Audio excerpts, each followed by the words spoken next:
The United States is known as the Great American Melting Pot, but are we really being inclusive to those who live in our communities that are different from us? Think about the community that you live in, especially if you're in a larger city. Who lives there?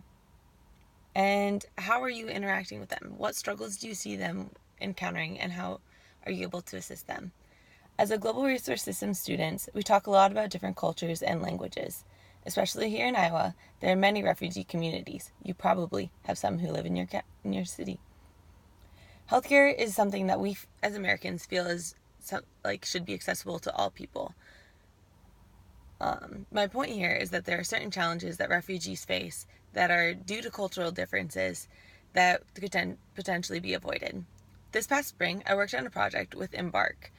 It's a refugee facility in Des Moines, and their main purpose is to help refugees overcome some of the challenges that they encounter. Here is their website.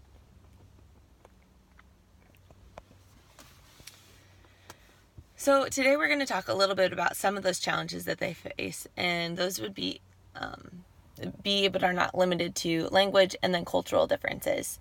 With language, a lot of that is these refugees are not fluent in English, so when they go to the healthcare provider, they might not be able to accurately explain what they might be feeling or how they're feeling, and they also might have difficulty understanding their provider as well. So when they can't actively communicate, it's very hard for them to get the treatment that they need and that they deserve. Some of this can be combated with translators, but again, like, those translators have to speak those specific languages and have that dialect. The other issue I wanted to talk about was some cultural differences. One of those being, if these refugees are from Southeast Asia or Africa, their concept of time might be a little bit different than what we're used to.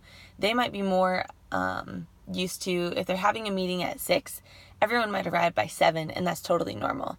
So arriving on time for a meeting is something that's very different for them. And they might have a little bit of trouble understanding why they might not be able to see the doctor if they didn't arrive for their 15-minute time slot on time. The other aspect within this is that even just scheduling a meeting might be something they're not used to. Like, their doctors in their home country might be very used to it just being a come and go as you need. So they might not actually understand what scheduling a meeting really means. So those are just some of the barriers that they face right now. And there's so many more that are challenges for them to overcome. But with programs such as Embark, these refugees are able to have a little bit more access to the healthcare that they deserve. So now I want you to think about these the next time that you are in the doctor's office waiting for your appointment. If you see one of the receptionists maybe struggling to understand or work with a refugee, do not get upset because it's going to slow down your process. Understand the differences that they're encountering and how this is a totally new culture and the things that they're experiencing. And I really want you to reference some of these challenges that you've learned about today and helping calm yourself in those situations. Because there are so many challenges and healthcare is confusing as it is. So just be very patient with these people. If you have the instance to encounter something, one of these situations, don't be afraid to offer to help or to just give them a smile. No one wants to look at someone and be frowned upon. People appreciate help. So give that when you're able to. And then in closing, if you need a reason to do that, the United States would like to continue to be known as the Great American Melting Pot. We were founded on different cultures, and we should continuously be accepting of the other ones that want to visit us.